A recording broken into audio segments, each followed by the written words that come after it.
Bon, ben c'était le fun. Hein? C'est du bonus. Mon père a une expression pour ça, il dit c'est du grévé. Oui, absolument. Hein? C'était du grévé, cette série. C'était de la sauce brune, c'est ça que tu dis? Un petit extra. Extra sauce brune. Absolument. Écoute, ce fut bref, mais intense. Honnêtement, personne ne s'attendait. En fait, personne n'est surpris du résultat final. Mais même si ça s'est terminé, c'est aussi le début de quelque chose. Oui, puis on va épiloguer là-dessus pendant au moins 90, sinon 120 minutes. Non, soyez pas effrayés. Mais tu dis, moi, je m'attendais, je me rappelle avoir lu les prédictions de certains confrères qui, eux, n'ont pas réussi à s'en sortir, là, et qui sont obligés d'en faire. On les plaint. Et je voyais beaucoup de Washington en 5, puis je me disais, je trouvais que c'était, d'accord, Washington, mais en 5, je trouvais que c'était un peu expéditif. Reste qu'ils ont vu juste. Mais mis à part pour ça, c'est vrai qu'il n'y a pas de grande surprise. Là. Non, ben écoute, premièrement, dans l'histoire de la Ligue nationale, ou plutôt depuis le début de l'ère du plafond salarial, l'équipe qui a terminé au premier rang dans une conférence, quand elle affronte l'équipe qui a terminé au 8e rang, c'est à peu près 80% des chances. Tu regardes l'expérience, quand la plus jeune équipe du tournoi éliminatoire affronte une équipe aguerrie, c'est l'équipe la plus vieille et favorisée de façon générale. Puis c'est ça, tu regardes les forces en place, les Capitals de Washington qui étaient nettement supérieurs aux Canadiens à 5 contre 5. Le Canadien n'a pas réussi à solutionner ça cette saison, cette difficulté-là à bien jouer à 5 contre 5. Alors, tu sais, il y avait et la qualité des gardiens aussi. Logan Thompson, c'est un des gardiens les plus stables, les plus fiables de la Ligue nationale depuis 3 ans. Là. Fait que c'était toute une côte à remonter pour le Canadien, mais ils se sont chaudement battus. Puis je me souviens qu'au début de la série, je disais, tu sais, ça a été bon. Les jeunes Penguins de Pittsburgh, la bande de Sidney Crosby, se sont fait battre rapidement à leur premier tournoi éliminatoire. Le jeune Lightning de Tampa Bay avec Kucherov et compagnie s'est fait balayer par le Canadien en 2014, si ma mémoire est bonne. Et après ça, après avoir vécu ça, ce baptême du feu-là, ces équipes-là ont progressé. Le Canadien n'est pas là. Ces deux équipes-là avaient connu des saisons de 100 points avant de se qualifier pour les séries. Le Canadien s'est qualifié avec 91 points, mais cette intensité-là, le fait d'avoir dû se battre soir après soir pendant 5 mois de temps dans des matchs extrêmement chaudement disputés, ça va faire grandir cette équipe-là. C'est pas garanti qu'ils vont participer aux séries la saison prochaine. Ben là, va pas trop vite parce que... mais ils vont grandir de ça. Mais Martin, tu mentionnes le fait que... Tu mentionnes le Lightning de Tampa Bay, puis à l'époque, tu sais, Kucherov et Point et ces gars-là, c'est sûr que quand ils sont entrés dans la Ligue nationale, il n'y a pas eu un succès immédiat du côté du Lightning. Ils ont dû manger leur croûte d'une certaine manière, mais c'est drôle parce que Spencer Carbery, après la rencontre hier, dans une longue envolée où il a jeté une grosse gerbe de fleurs aux Canadiens de Montréal, il s'est attardé encore une fois sur le trio de Suzuki, complété également par Lane Hudson en arrière. Mais en parlant du trio de Suzuki, il a dit ils en sont à poser le même genre de défi à l'entraîneur adverse en termes de confrontation, en termes de sont-ils sur la glace, ils sautent dessus, qui vient de revenir au banc, etc. Il dit ça me rappelle vraiment à l'époque où je coachais avec les Maple Leafs de Toronto, puis qu'on surveillait Kucherov et Point de la même manière. Fait qu'il dit, j'ose pas m'imaginer de quoi ça va avoir l'air pour les 10 prochaines années avec ces gars-là dans la formation. La performance que ce trio-là a faite dans le 3e match à Montréal, c'était époustouflant. C'était le meilleur match qu'on a vu disputé par ce trio-là depuis qu'il a été assemblé. Les chances de marquer, le taux de possession de rondelles, les buts marqués, ce trio-là a viré les Capitals à l'envers complètement.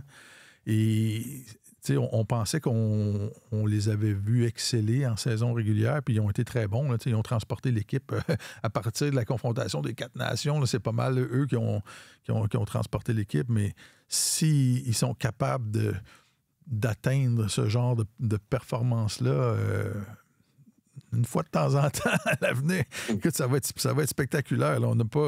On a souvent dit qu'on n'avait pas un vrai trio numéro 1 à Montréal. Tu regardes l'âge des gars, là, Suzuki est le doyen à 25 ans. Ça va être quand même assez spectaculaire. Bien, insistons là-dessus tout de suite et ce sera fait parce qu'il y a des affaires bien plus sexy comme Ivan Demidov, Lane Hudson, Montembeault même. J'allais dire à la limite, pas à la limite, mais parce que la position aussi est sexy. Qu'est-ce qui est plus sexy qu'un premier trio? Mais la vraie grande éclosion, c'est ça, non? C'est Nick Suzuki. C'est ce premier trio-là. Mais Nick Suzuki, on va toujours en parler après ceux que je viens de nommer, mais c'est ça la vraie affaire, non? C'est qu'on a vu ce printemps. Oui, ça c'est vrai. Il a montré qu'il avait un autre niveau à son jeu, puis ça... Je pense qu'après avoir été snobé par Équipe Canada en vue de la confrontation des 4 nations, c'est comme s'il avait redoublé d'ardeur pour dire non, je vais vous le montrer que je suis un joueur élite. Là. Mais je trouve ça fascinant dans le cas de Suzuki parce qu'il y a une... Je fais une corrélation avec Martin Saint-Louis. Martin Saint-Louis, quand il était joueur, sa qualité fondamentale, c'était qu'il ne cessait jamais de s'améliorer. Puis ça, il l'a dit dans de nombreuses entrevues, c'était pas mon lancer, mon coup de patin, quoi que ce soit. Ce qui me distinguait, c'était ma capacité à pouvoir sans cesse m'améliorer. Le coach est comme ça. Il a été amené comme entraîneur à Montréal parce qu'il avait potentiellement la capacité de pouvoir insuffler ça à son groupe et de le rendre constamment meilleur.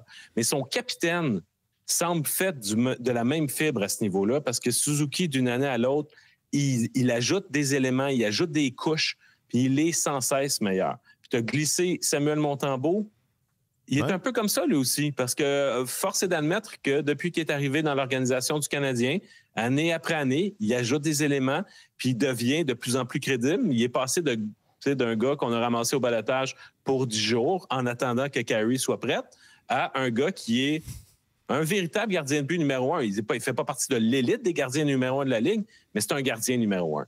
Fait que si ton entraîneur est comme ça, ton capitaine est comme ça, ton gardien de but numéro 1 est comme ça, c'est une faculté qui est rare, ça, d'être capable d'intégrer des nouveaux éléments dans ton jeu et faire en sorte que tu ne fais pas juste maximiser ce qui t'a amené à la Ligue nationale et dire « je suis un bon joueur ».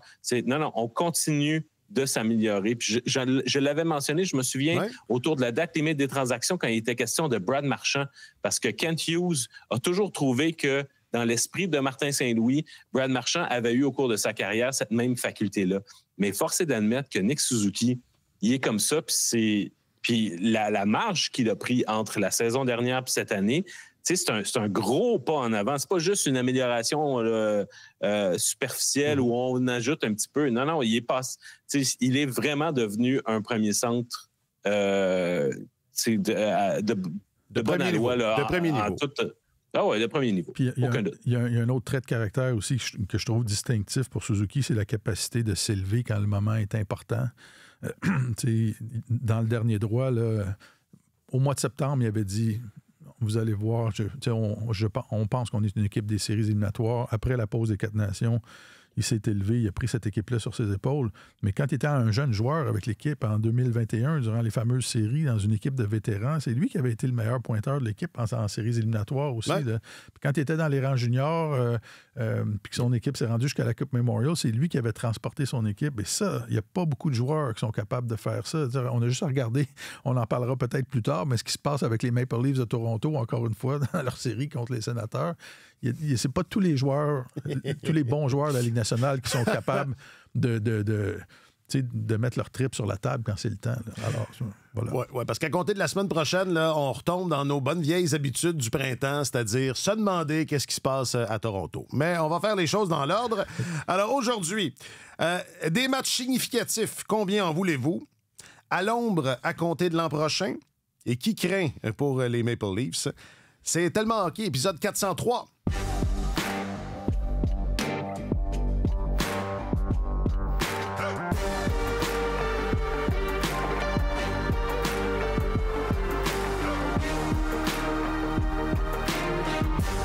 Avec votre chroniqueur principal au service des sports, Martin Leclerc. Salut Martin. Bonjour messieurs. Et votre journaliste affecté aux affaires du hockey en provenance de Washington, Monsieur Marc-Antoine Godin. Salut Marc-Antoine. Bonjour, messieurs. C'est un plaisir de vous retrouver, là. Plaisir partagé. Est-ce que tu as ressenti de l'hostilité à Washington? Non. En tant que Canadien? Non? OK. Zéro. Correct. Non, il y avait beaucoup d'amour. Quelle belle poignée de main. J'aime ça, moi, quand la poignée de main est comment dire, fraternelle. Ouais, oui. Puis là, alors, j'imagine que c'est ça. C'est ça l'ambiance à Washington. C'est sans y être, là, c'est comme ça que je la conçois. Mais savez-vous quoi? Quand je suis sorti de l'amphithéâtre hier, les Capitals avaient gagné la première ronde des séries. À Montréal, il y aurait eu des gens dans les rues, ça aurait festoyé. Mais là, c'est comme si tout le monde était rentré dans ses quartiers et puis on pensait à la journée de demain et puis c'était tout. C'était comme si c'était rien passé. Fait que en termes de...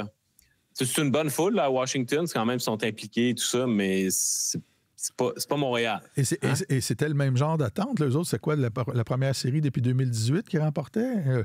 Exact. Oui, c'est ça. Ça fait longtemps quand même qu'ils n'ont pas remporté une série, mais je ne sais pas s'ils pensent déjà à la suivante puis aux difficultés que les Hurricanes de la Caroline vont leur poser. Mais c'est quand même, tu gagnes une série éliminatoire dans une saison où ton entraîneur-chef est devenu un peu une vedette, ta vedette sur la glace a battu un record, puis tout le monde, le bond que les Capitals ont fait entre la saison dernière et cette année est prodigieux. Sur la glace, partout, il y a un engouement qui devrait être légitime envers les Capitals, mais c'est ça. C'est pas une ville de hockey non plus à tout rompre. Là. C'est que les partisans sont très studieux. Ils sont rentrés, étudiés, hockey DB. Bon, c'est qui ça, Sébastien Aho? Le défenseur ou le joueur de centre? Ils sont là-dessus. Exactement. Et ça, on fait ça à la maison. Je m'appelle Alexandre Coupal. C'est pas facile de faire les séries. C'est pas facile de gagner une ronde de série.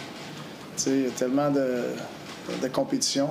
Chaque équipe les 16 équipes, ils essaient toutes de s'améliorer. Les équipes qui vont se faire sortir, tout le monde essaie de s'améliorer. C'est de continuer, nous autres, à nous améliorer internement. Puis de pas juste penser parce qu'on est jeune et bon que ça va arriver. Il y a des actions que ça prend. Il y a un commitment, un engagement des joueurs que ça prend. Mais cette année, j'ai vu une grosse progression là-dedans. Puis c'est pas par hasard qu'on s'est retrouvés où ce qu'on s'est retrouvés. On a bien des joueurs, on a squeezé pas mal. On a bien des joueurs qui ont joué avec des blessures et tout, puis ils voulaient tout faire pour nous faire rentrer. Fait que, non, comme je disais, on n'a rien laissé de... On n'a pas laissé de miettes sur la table. on a tout fait. Martin Saint-Louis, après le match numéro 5 qui éliminait le Canadien, je vais y aller avec ça tout de suite. Est-ce que la reconstruction... Je vous l'ai déjà demandé, mais est-ce que... je disais à l'ombre dès l'an prochain, est-ce que...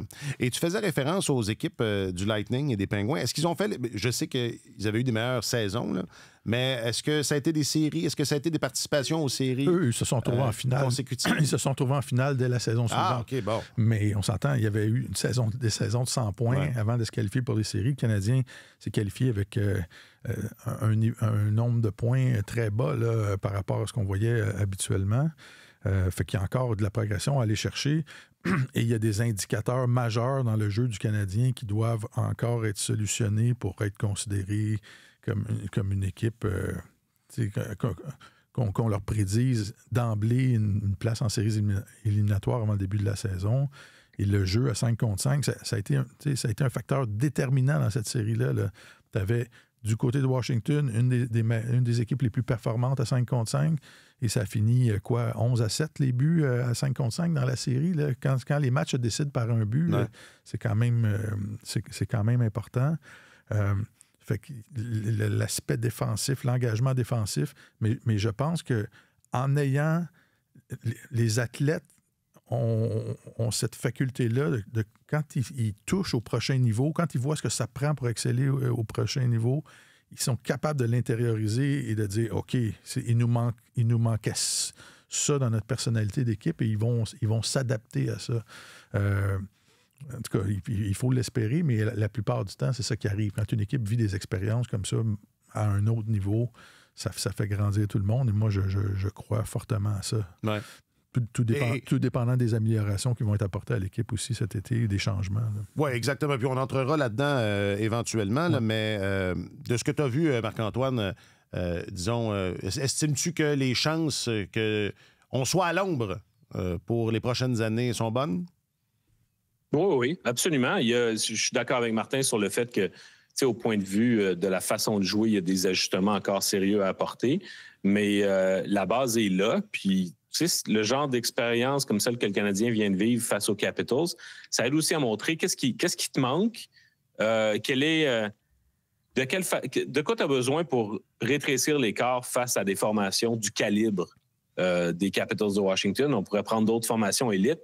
Ça fait que le Canadien n'est pas du tout rendu là, mais sauf que c'est de comprendre de quoi tu as besoin, ce que tu n'as pas et ce dont tu as besoin, et aussi dans ce que tu as, quel est le niveau de Martin en parlait dans l'extrait que tu as fait jouer, mais le niveau d'engagement que tu as besoin de sortir en séries éliminatoires, c'est bien beau de vivre l'expérience des séries, mais l'expérience de la victoire en série, c'est quelle est la coche de plus que tu dois apporter pour pouvoir gagner? C'est un engagement de tous les instants, puis s'il y a un quelconque relâchement, ben, tu vas perdre. Fait que je pense que c'est un apprentissage obligé, mais le Canadien l'a vécu, puis c'est très, très précieux parce que les 5 matchs, la série elle-même face aux Capitals, elle va peut-être être vite oubliée, mais l'apprentissage que ça apporte pour l'avenir, ça, c'est extrêmement précieux. Il y a la bonne vieille histoire classique là, qui circule depuis des décennies, quand les jeunes Oilers avaient affronté les Islanders de New York en finale de la Coupe Stanley, qui s'étaient fait battre par les Islanders. Je pense que c'est... En 84, ça. Au début des années 80. Et c'est Wayne Gretzky et Kevin Lowe qui étaient, en quittant l'amphithéâtre, étaient passés devant le vestiaire des Islanders et ils avaient vu que les joueurs des Islanders étaient recouverts de sacs de glace partout, de bandages et tout ça. Et il s'était dit en sortant, OK, c'est ça que ça va nous prendre. Si on veut les battre, il faut qu'on soit capable d'aller jusque-là. Mais moi, j'ai été honnêtement très impressionné par le niveau d'engagement du Canadien dans cette série-là contre les Capitals parce que, souvenez-vous, là, dans les 3 semaines avant que le calendrier termine, le calendrier régulier, cette équipe-là fonctionnait un peu sur les vapeurs d'essence. On voyait que le niveau d'énergie, à force de jouer ta vie soir après soir, là, cette équipe-là commençait à manquer d'énergie, puis elle aurait pu se qualifier pour les séries pas mal avant le dernier match. Puis là, on n'était pas capable de concrétiser. Puis il a fallu arriver contre le club B des Hurricanes dans le dernier match pour pouvoir passer. Et là, je me disais, il leur restera plus grand-chose. Il va peut-être y avoir des débandades. Mais ça s'est terminé en 5 matchs. Mais ils tenaient le 4e match dans le creux de leurs mains à Montréal en 3e période. Ça aurait pu être une série beaucoup plus longue que ça. Alors, cette équipe-là était vraiment dédiée puis animée de bonnes intentions depuis le début. Et il le répète, on dirait que c'est un cliché parce que l'entraîneur le répète tout le temps qu'il y a un bon groupe. Les coéquipiers disent toujours on a un bon groupe puis on s'apprécie puis les gars sont contents de se côtoyer. C'est très précieux, ça, dans une équipe et c'est pas vrai que ça arrive tout le temps. C'est que tu as un esprit de corps comme ça dans une organisation.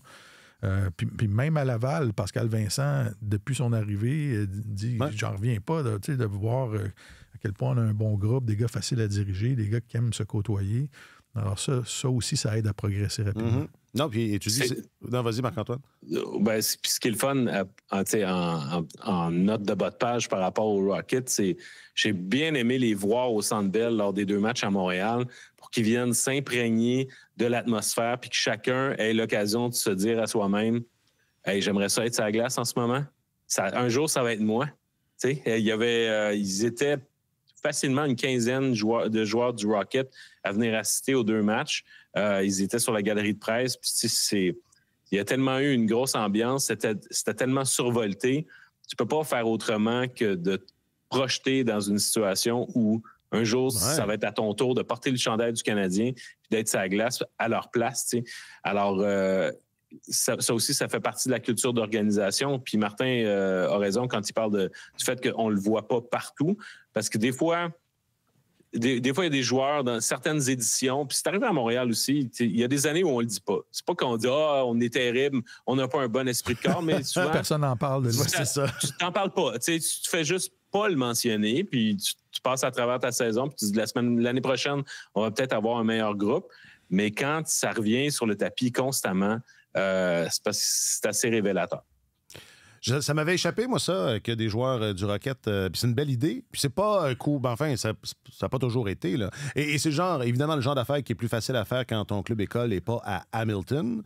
Mais j'aime, ça me plaît. Ça me plaît. Ben, il faut que les calendriers fonctionnent. Mais, tu sais, à mon sens, tu peux pas. Si tu fais partie de l'organisation du Canadien, et que tu es un jeune joueur de l'organisation et que tu as des facilités à obtenir des places dans l'amphithéâtre, tu peux pas.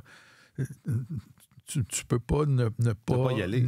C'est ça. Ça fait partie, je pense, de la formation d'un jeune joueur. Là. C'est la formation. Mais, étrangement, un des seuls gars qui n'était pas là au début du match, c'est le gars dont ils auraient peut-être pu avoir besoin, c'est-à-dire Caden Primo. Il y a eu un appel qui a été placé un peu en toute urgence pour qu'il vienne au Centre Bell, dans l'espoir qu'il puisse agir comme gardien de but auxiliaire quand Samuel Montembeault est tombé au combat. On sait que dans ce match-là, c'était... c'est un gardien d'urgence, un ancien policier. Nouvelle vedette à Montréal. Chèvrefils, c'est ça, qui s'est retrouvé gardien de but d'urgence. Je pense que les règles faisaient en sorte que de toute manière, il aurait été trop tard pour que Caden Primo soit admissible à endosser l'uniforme et à jouer. Mais on l'a appelé en toute hâte pour qu'il vienne au Centre Bell parce qu'il n'y était pas au début du match. Les deux gardiens n'y étaient pas, je crois. Mais il y avait quand même beaucoup de monde, beaucoup de joueurs du Rocket qui étaient là. Fait que, tu sais, c'est comme l'organisation... même c'est comme si ce soir-là, c'était comme tu sais, il y avait on en entendait beaucoup parler par le passé. Ça a moins été le cas cette année à Montréal. Des Black Aces, les joueurs qui sont rappelés, qui sont dans le giron du Canadien ou d'une équipe de séries éliminatoires. C'est pas prévu qu'ils jouent, mais ils sont là à titre de réservistes. Mais ils font partie de l'équipe. Fait que là, le Rocket était là, puis c'était toute partie de la même organisation. Tu sais, alors, je trouve ça sain. Il y a un sentiment de continuité. Puis, mais voilà. Donc, moi, ça m'apparaît comme de la saine. Bon feeling. Ça m'apparaît comme de la saine gestion. C'est ce que j'en retiens. OK, avant que j'oublie, là, faisons juste une petite synthèse de cette série-là. Martin, dans tes notes de pré-balado, tu as identifié des facteurs qui expliquent que ça a penché du côté de Washington. Je veux commencer avec l'aspect physique. Ouais. Parce que, bon, les deux autres, c'est Logan Thompson, mais montrez-moi un bon gardien. Je vous montrerai une équipe qui est en deuxième ronde. Ouais. Pas toujours. Des fois, des très bons gardiens qui se font battre en série parce que c'est très serré, mais Thompson a été très bon. On s'attendait à ce qu'il soit bon. Il a été très bon. Ça aurait pu être le revirement de la série quand il s'est blessé à Montréal, mais il est revenu au jeu dans le match suivant et ça a maintenu la stabilité des Capitals devant le filet. Mais ce gars-là, à mon avis, c'est un scandale qu'il ne joue pas pour Équipe Canada, qui n'a pas été sélectionné avec Équipe Canada durant la confrontation des 4 nations. Et j'espère qu'il va être là aux Jeux olympiques. S'il continue à jouer comme ça, ça fait déjà quelques saisons qu'il le fait, mais j'espère qu'il va être aux Jeux olympiques à Milan. Donc, Thompson, d'un côté, mais l'aspect physique... Oui. Il y en a été abondamment question. Certains vont dire que la mise en échec de Tom Wilson sur Alexandre Carrier, c'est un moment pivot dans cette série. C'est facile de monter un argumentaire en ce sens-là. Jusqu'à quel point c'est quelque chose sur lequel le Canadien devra travailler? Parce que si on regarde juste cette confrontation-là, il y avait un gros écart. Ouais. Il y a deux ça, tout dépend comment on interprète le mot robustesse ou l'aspect physique, là. Je pense que dans les 2 premiers matchs à Washington, il y a eu un aspect intimidation. Je pense que les joueurs du Canadien, les bons joueurs, les joueurs du noyau qui ont été visés là, de façon systématique, le Canadien m'a donné l'impression d'avoir été un peu intimidé dans ces 2 premiers matchs-là. Après ça, ils sont entrés dans le mode des séries et ça a bien été, mais de façon générale, le fait que les Capitals, c'est une équipe costaude qui joue du gros hockey lourd, rapide et lourd à la fois parce qu'ils sont très, très bons en transition. ça a compliqué la vie aux Canadiens. Puis tout le monde a retenu la fameuse mise en échec de Tom Wilson aux dépens d'Alexandre Carrier. Mais même des gars qui n'ont pas contribué offensivement dans cette série-là, comme Pierre-Luc Dubois, qui n'a pas eu énormément de points, mais quand Pierre-Luc Dubois a la rondelle, c'était très difficile de lui enlever la rondelle quand il se promenait avec. Donc, c'est une équipe physique. Les équipes dominantes dans la Ligue nationale, de façon générale, sont bâties pour jouer ce gros hockey lourd-là. Et il y a quand même plusieurs joueurs de petite taille chez les Canadiens. Il va peut-être falloir réfléchir à ça. Si un joueur du noyau est de petite taille et qui contribue de façon exceptionnelle, c'est une chose. Mais pour encadrer ce noyau-là, Slafkovský est en train de devenir un attaquant de puissance. Anderson, il n'y avait pas de problème, mais va peut-être falloir aller chercher un petit peu plus de cette lourdeur-là et de ce papier sablé-là pour être capable de faire face. Il faut que tu sois capable de jouer tous les styles pour aller loin en série. Et le Canadien n'a pas été vraiment à l'aise dans cette série-là par rapport à ça, par rapport à cette lourdeur-là. Oui, en fait, la robustesse, ça fait partie de l'apprentissage du hockey des séries éliminatoires.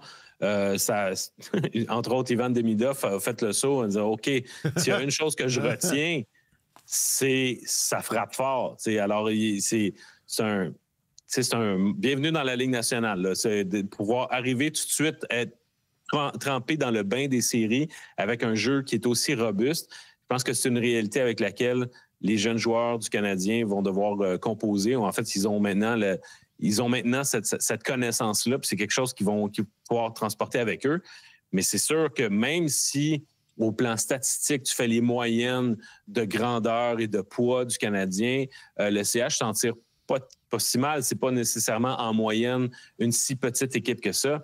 Mais tu prends un gars comme Yoel Armia qui contribue à améliorer la moyenne, à la faire grossir, il va vraisemblablement quitter au cours des prochaines semaines, des prochains mois. Patrick Laine a beau être un pan de mur, c'est pas un gars qui joue de façon physique non plus.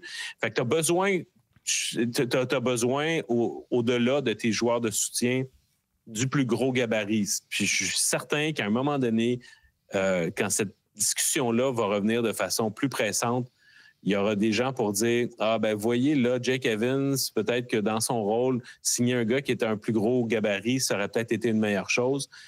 Mais on va évaluer, je suis certain que la direction du Canadien va évaluer là où ils peuvent s'améliorer en vue de la saison prochaine, quel type de joueurs ils peuvent aller chercher. Mais en retour, est-ce qu'il y a des joueurs de plus petits gabarits que tu peux offrir en monnaie d'échange? Tu sais? J'ai regardé dans cette série-là, Alex Newhook patine vite, mais j'ai de la misère à voir exactement quel rôle il va remplir quand le Canadien va être compétitif. Parce qu'il ne sera pas le centre du deuxième trio, ce qui va être bon, assez bon défensivement pour être le centre de ton troisième trio. Puis s'il se retrouve à être un ailier sur le troisième trio, regarde, tu peux t'en passer. Là. Si quelqu'un d'autre le voit plus gros que toi, tu peux peut-être t'en passer, puis on va aller chercher un gars qui, pour ce casting-là, va avoir un plus gros gabarit. Parce que, regarde, Caulfield, Hudson, en partant, tu as ces deux-là qui sont des incontournables. Là. Mais tu sais, Suzuki n'est pas gros, mais il est quand même, il est large, ouais. il est trapu, tu sais. Il est épais. Demidov, c'est ça. Je savais que tu allais la sortir. Je suis pas capable de m'en empêcher. Je suis pas capable. Demidov, il manque encore. Demidov, évidemment, il manque d'expérience au plan de la maturité physique, mais il est 6 pieds, il est correct, mais c'est pas un gros joueur. Là, tu as besoin. C'est ça. Si tu peux ajouter du poids, ajouter des gros gabarits, surtout au sein de tes troisième et quatrième trios, ça aiderait. Mais le défi que ça a montré, puis tout l'enjeu autour de Arber Xhekaj, toute la discussion autour de lui, en était aussi un bel exemple, c'est que c'est bien d'avoir des gars de gros gabarits qui vont pouvoir imposer leur loi, mais encore faut-il qu'ils soient sur la glace pour affronter les meilleurs joueurs de l'autre équipe.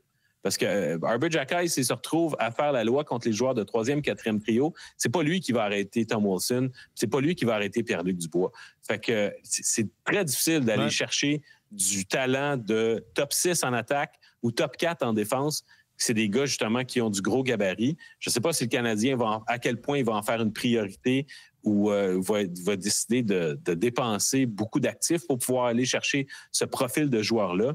Mais si ce n'est pas possible, à tout le moins, sur tes 2 derniers trios, sur ta 3e paire de défense, assure-toi de te grossir parce que en rendu en séries éliminatoires, ça va être très utile. Et Protas n'a même pas joué pour Washington. Il a joué le dernier match, là, mais tu regardes des gars comme Chychrun, Ovechkin a été parmi ceux qui ont beaucoup donné.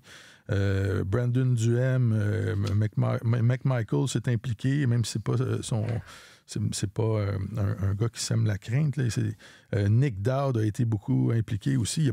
Tu passes l'alignement des Capitals un par un et rares sont les joueurs qui n'étaient pas physiquement impliqués. Du côté du Canadien, c'est ça, c'était moins la tasse de thé d'un grand nombre de joueurs. Ouais. Puis même si Brendan Gallagher il s'implique physiquement, c'est un joueur de petite taille. Alexandre Carrier, c'est un défenseur de 175-180 livres dans la Ligue nationale. C'est pas un colosse. Et ça va falloir, je suis d'accord avec toi, Marc-Antoine, il va falloir que le Canadien réfléchisse à ça. Est-ce que... Moi c'est certainement mon cas, là. Puis je pense que j'en ai parlé pendant que ça enregistrait, mais j'en ai parlé aussi hors d'onde. Moi, je pensais que les Capitals, après avoir couru toute l'année après le record de but qui appartenait à Gretzky, là, qui appartient maintenant à Ovechkin, le meilleur buteur de l'histoire, je pensais qu'il serait repu. Je pensais que il y aurait comme une baisse d'adrénaline. Et je dois admettre, après les avoir vus, là, 5 matchs, les avoir eus d'en face, c'est une équipe que j'avais sous-estimée. C'était facile de dire là, que c'était la meilleure équipe, tu as juste à regarder le classement. Là. Mais après avoir vu les matchs, est-ce que vous avez découvert une équipe qu'on avait peut-être justement... c'est pas les Panthers, là. Ou c'était pas le Lightning. Ils n'arrivaient pas avec cette aura-là. Mais aujourd'hui, le Lightning est éliminé. Puis les Capitals, on ne sait pas jusqu'où ils vont aller. Là. Ben, ce que je trouve intéressant des Capitals, c'est que si on se replonge à l'époque, les meilleures années d'Ovechkin, à l'époque de Backstrom, Yevgeny Kuznetsov, Mike Green, les débuts de John Carlson également, c'était une équipe qui avait du talent de pointe de très, très, très haut niveau, mais j'avais un peu moins l'impression que c'était une équipe au complet. Puis la raison pour laquelle Spencer Carbery est autant le favori pour gagner le trophée de Jack Adams, c'est qu'il a fait en sorte de faire de cette équipe-là une équipe. Ce n'est plus autour d'Ovechkin. Ovechkin contribue à sa manière, puis il a atteint un jalon extrêmement impressionnant. Mais cette équipe-là est devenue la somme de toutes ses parties. C'est plus les Capitals qui sont menés par un petit groupe de vedettes. C'est plus une équipe à maillon fort. Dans le fond, c'est devenu une équipe à maillon faible. Ils ont de très bons joueurs, mais en même temps, c'est mon 4e trio va battre ton 4e trio, mon 3e va battre ton 3e. Écoutez, avant le début de la série, Spencer Carbery passait à travers la formation du Canadien. Il s'est étendu en long et en large sur le trio de Suzuki. Puis après ça, il a dit « puis ils ont, Dvorak et Anderson Gallagher sont difficiles à affronter, etc. Ils font du travail en fond de territoire. Nous, on a le trio de Nick Dowd qui fait un peu la même chose. » Attention, là. Le trio de Nick Dowd à Washington, c'est le 4e trio. À Montréal, en fin de saison, on en est arrivé à la conclusion que le trio de Dvorak était le 2e du Canadien. Fait que vous voyez la différence. Si l'entraîneur adverse dit leur 2e vaut notre 4e, c'est parce que la profondeur des Capitals les a rendus extrêmement redoutables. C'est avec les résultats qu'on connaît. Ouais. Et ce qui est remarquable, les Capitals, il n'y avait pas d'aura autour d'eux parce que les Capitals n'étaient pas les Capitals l'été dernier. Il y a eu une reconstruction ou une réinitialisation à la vitesse grand V qui a été faite là, durant l'été. Il y a à peu près la moitié des joueurs des Capitals qu'on a vu jouer cette saison qui n'étaient pas là avant que la saison commence. Il y a 2 ans, tout le moins. Oui. Et des acquisitions comme Pierre-Luc Dubois, qui a beaucoup amélioré. Logan Thompson aussi est arrivé. Au cours des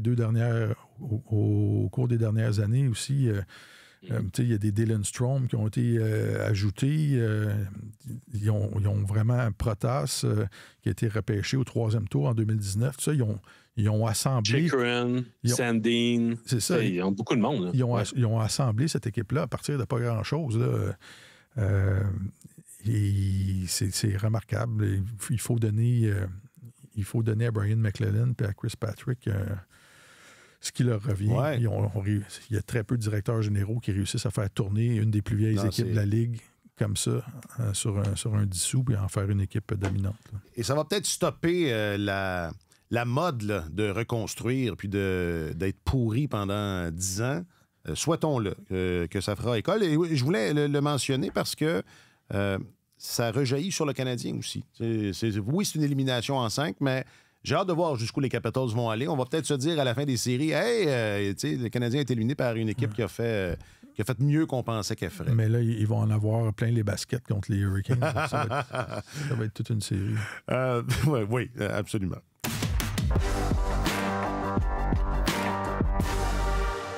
Bon, c'est ce moment.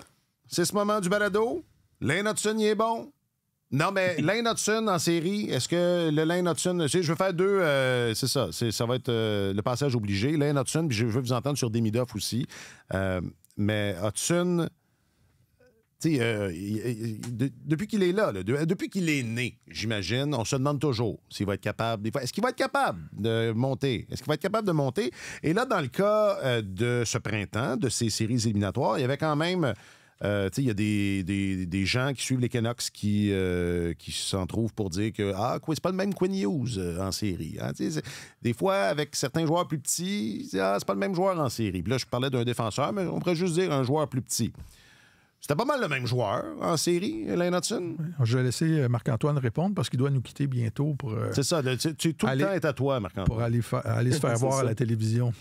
Tellement beau. Écoute, dans le cas de Hutson, je pense que son jeu est un peu le reflet de celui de toute l'équipe, c'est-à-dire que les difficultés que les Capitals ont posées aux Canadiens à 5 contre 5 en ôtant énormément d'espace aux Canadiens, ça a fait souffrir le jeu collectif de l'équipe, puis celui de Hutson en a pâti aussi. Lui, personnellement, je ne l'ai pas senti... il n'a pas été complètement oblitéré ou il n'est pas disparu. Là. Alors, je pense qu'il va prendre acte de ce type de hockey-là. Il va apporter des ajustements, puis ça va être bon pour le futur. Mais écoute, moi, je rends surtout hommage aux Capitals là-dedans dans la façon dont ils ont étouffé le travail de transition du Canadien en mettant beaucoup de pression sur les défenseurs du Canadien, que ce soit Carrier, Hutson, Gouli, Matheson, les 4, en fait. Alors, lui, personnellement, j'ai quand même trouvé qu'il s'était bien débrouillé. Il y a quand même une bonne part de ses points cette année qui ont été obtenus en avantage numérique. Fait que d'une certaine manière, il ne faut pas s'étonner que, rendu en séries éliminatoires, oui, ce qui est allé chercher ses points, mais c'est encore en avantage numérique. Mais je suis zéro inquiet pour la suite. Mais ça fait partie de l'apprentissage puis de l'ajustement. C'est sûr qu'il n'a pas volé cette série-là, mais si les Capitals lui avaient donné juste un peu plus que ce qu'ils lui ont donné, ils savent qu'ils se seraient fait brûler par Lane Hutson, qui ont juste été absolument intransigeants de ce côté-là. Ouais. C'est tout un honneur quand tu es une recrue dans la Ligue nationale. C'est toute une marque de reconnaissance de faire partie de la liste de haute surveillance de l'équipe adverse. Moi, mon point de vue là-dessus, c'est pas compliqué. Tu n'égales pas un record vieux de 44 ans dans la Ligue nationale si tu n'es pas un compétiteur hors pair, nettement au-dessus de la moyenne. Hutson, il finit quand même les séries avec le plus haut total de points chez le Canadien. 3 points d'avantage numérique, 2 à force égale. Il s'est fait brasser, il s'est fait malmener, il n'a jamais reculé. Ouais. Mais il va falloir... Quand on parlait de grossir l'équipe tantôt, là, il va falloir faire en sorte que ces gars-là ne se fassent pas brasser comme ça, que Caulfield ne soit pas malmené entre les sifflets, que Hutson, on fasse attention à lui, que Demidov se fasse pas malmener aussi. Ce sont ces gars-là qui transportent l'équipe, puis il va falloir que ça fasse partie de l'ADN de l'organisation, de bien les protéger, mais il n'a jamais reculé, Lane Hutson. Il passe ça haut la main, le test. Là. C'est une démonstration supplémentaire qu'il n'y a rien à sa mesure. Puis dans le cas de Demidov, Marc-Antoine, est-ce qu'on peut dire que c'était un crescendo? Oui, absolument. Ouais. C'est exactement ça. Je trouve que hier, il a joué son meilleur match de la série à 5 contre 5. Chaque match, il prend de l'information, il s'ajuste puis il s'améliore. Au départ, les 2 premiers matchs, il avait un peu l'air d'un chevreuil devant des phares de voiture. À partir du moment où il s'est retrouvé en avantage numérique sur la première vague et qu'il a eu des touches de rondelles puis qu'il a pu trouver son aise, ça a ajouté une nouvelle dimension à son jeu, ce qui fait que là, son dernier match à Washington était nettement meilleur que ses 2 premiers. Puis c'est peut-être un indicatif de ce qui s'en vient aussi, mais Martin Saint-Louis savait que son équipe avait besoin de générer de l'attaque. Puis dès le début de la rencontre, il s'est tourné vers Demidov et l'a utilisé à profusion. Je pense qu'à mi-chemin en première période, pour utiliser une expression qui a été populaire cette semaine, les résultats étaient encore fragmentaires, mais après, au milieu de la première période, il était l'attaquant le plus utilisé du Canadien.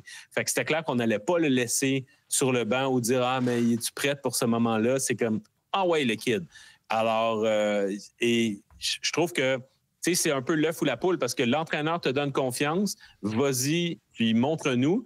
Puis en même temps, le joueur doit montrer de la confiance pour inciter l'entraîneur à lui donner ce vote de confiance-là. Fait que la roue a tourné quand même assez vite et Demidov s'en est bien sorti. Et puis, on en parlait comme étant d'un joker, une espèce de carte cachée pour le Canadien. Je pense pas qu'il fallait espérer que ce soit lui qui fasse la différence en faveur du Canadien, mais il s'en est très, très bien sorti dans les circonstances. Alors, à 10h52, si la tendance se maintient, Marc-Antoine, je pense que... On va te voir à la TV dans 5 minutes. Non, mais vous allez me voir à la TV. On va te voir à la télé, mais on va voir Demidov sur la feuille de pointage souvent la saison prochaine aussi. On peut imaginer.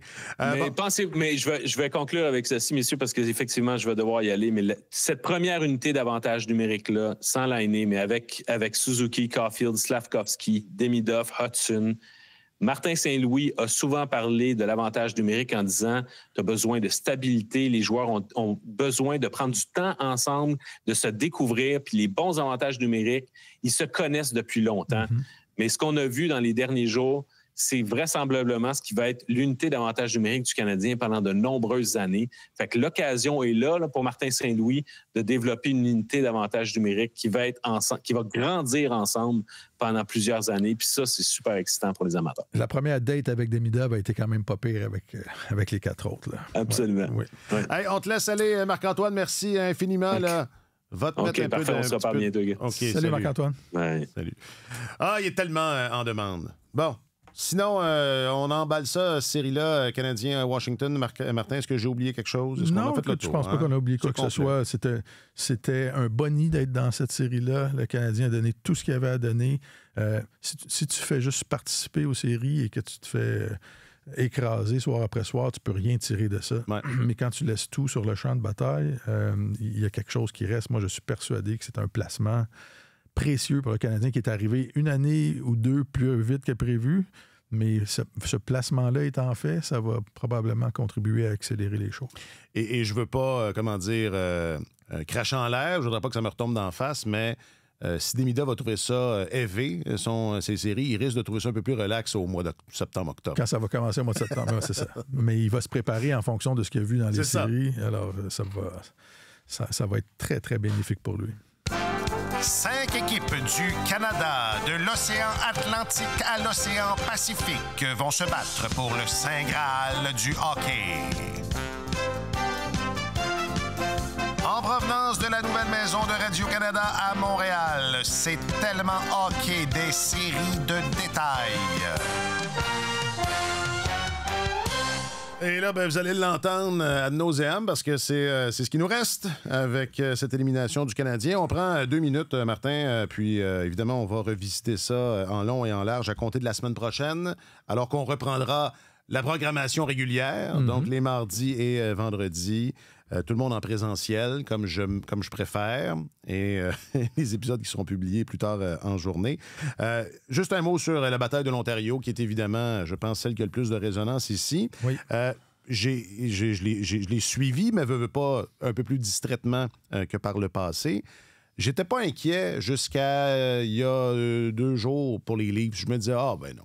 Puis pour une raison X, peut-être que c'est aussi facile à identifier que Craig Berube derrière le banc, ou peut-être que c'est un peu plus métaphysique que, je sais pas, les choses se passent et le temps file, mais j'ai l'impression, moi, que les Leafs, ça va être un bon printemps pour eux.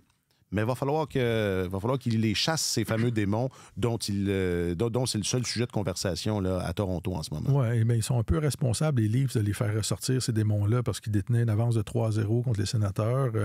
Leur avantage numérique avait fonctionné à plein régime, mais semblait en plein contrôle de cette série-là. Linus Ullmark, devant le filet des Sénateurs, tirait de la patte un peu. Moi, je me demandais, après 2 matchs, je me disais, je suis pas certain que les Sénateurs soient... peut-être pas réglé. Satisfait, c'est ça. S'ils considèrent avoir réglé leurs problèmes devant le filet.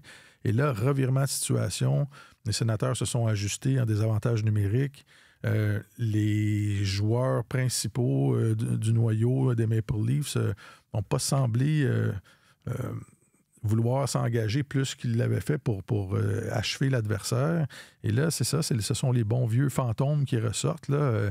Les Maple Leafs vont jouer un peu, presque pour leur vie, à Ottawa dans le 6e match, parce qu'ils n'ont pas remporté de 7e match depuis 2013. Là. Ça fait 6 fois consécutives que cette équipe-là s'incline quand elle dispute des 7e matchs.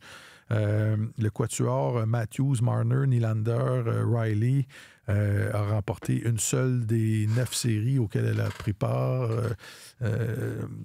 depuis qu'ils sont assemblés ensemble. Et durant cette période-là, les Leafs ont eu l'occasion 14 fois d'éliminer des adversaires. Ils ont disputé des matchs où l'adversaire était au bord du précipice 14 fois et ils ont réussi à remporter un seul de ces 14 matchs-là. Alors, c'est ça qu'ils entendent, les joueurs des Leafs. Là. C'est ça que c'est. En boucle, ça revient à chaque année et ça contribue, moi je suis persuadé que ça contribue à faire rechuter cette équipe-là à chaque fois, parce que là, on sème le doute, puis on associe les joueurs de l'édition actuelle. À leur début, on les associait à des insuccès auxquels ils n'étaient pas reliés du tout, mais on les a tellement associés à ça que là, maintenant, ils ont leur propre héritage négatif. C'est ça fait tellement longtemps qu'ils n'ont pas de succès qu'ils ont leur propre héritage. Alors, ça devient franchement intéressant, cette série-là. Je vais me concentrer là-dessus d'ici la fin. Et pourtant, les Maple Leafs ont fait leur devoir cette saison. Ils sont devenus très bons défensivement. Mais ce que j'ai vu dans les 2 derniers matchs, c'est qu'on dirait qu'ils se concentrent juste à bien jouer défensivement et que l'étincelle supplémentaire qu'ils ont en attaque par rapport aux Sénateurs, ils ne l'exploitent pas du tout. Alors, j'ai très hâte de voir s'ils vont réussir à briser la malédiction. Match numéro 6 ce soir. Puis, disons que si ça va crier à Toronto pour le match numéro 7 si jamais il y en a un. Oui.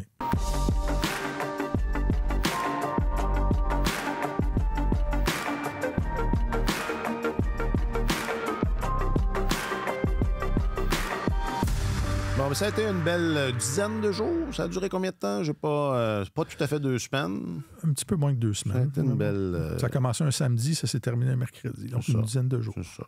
Et puis un petit interlude avec la Phénylite. C'est beau de voir à quel point ça répand de la fébrilité en ville, que ça rend les gens joyeux, que ça rassemble les gens, que tout le monde parle de ça. Moi, je me souviens, si j'avais un rendez-vous juste avant le début de la série à Radio-Canada avec le patron d'une autre section que la nôtre, et en me rendant à mon rendez-vous, je pense que 6 collègues qui travaillent dans d'autres sections, qui suivent jamais, ou qui nous parlent jamais de sport, qui m'ont intercepté. Ils me disent, hey, est-ce que tu penses qu'ils vont gagner? Fait que c'est vraiment... Ça a été que du bonheur et ça a été une saison exceptionnelle, marquée par des exploits impressionnants, individuels, exceptionnels. Alors, il va falloir retenir ça et espérer que ça se répète. Oui, et gardons ça avec nous, parce qu'on ne sait pas de quoi l'avenir. On ne sait pas de quoi l'avenir est fait. Martin Leclerc, tu es notre chroniqueur principal au service des sports. Oui, un gros merci. Ça fait un grand plaisir, mon cher. Marc-Antoine Godin était avec nous. Il est l'un de nos 2 journalistes affectés aux affaires du hockey. Un gros merci à Marc-Antoine. Puis merci à Alex aussi. Je parle comme si c'était la fin c'est pas la fin. On poursuit, bien sûr, la semaine prochaine, comme je le disais, avec la programmation régulière. Mais un gros merci aussi à Alexandre Gascon, notre journaliste affecté aux affaires du hockey, qui a lui aussi eu son lot de déplacements et de travail supplémentaire avec cette qualification du Canadien. Idem pour Jacques-Alexis Bernardin, qui est de retour. Merci beaucoup, Jacques-Alexis. Je m'appelle Alexandre Coupal. Passez un bon week-end et on se retrouve mardi prochain. Sur tous les terrains et sur tous vos appareils, Radio-Canada Sport.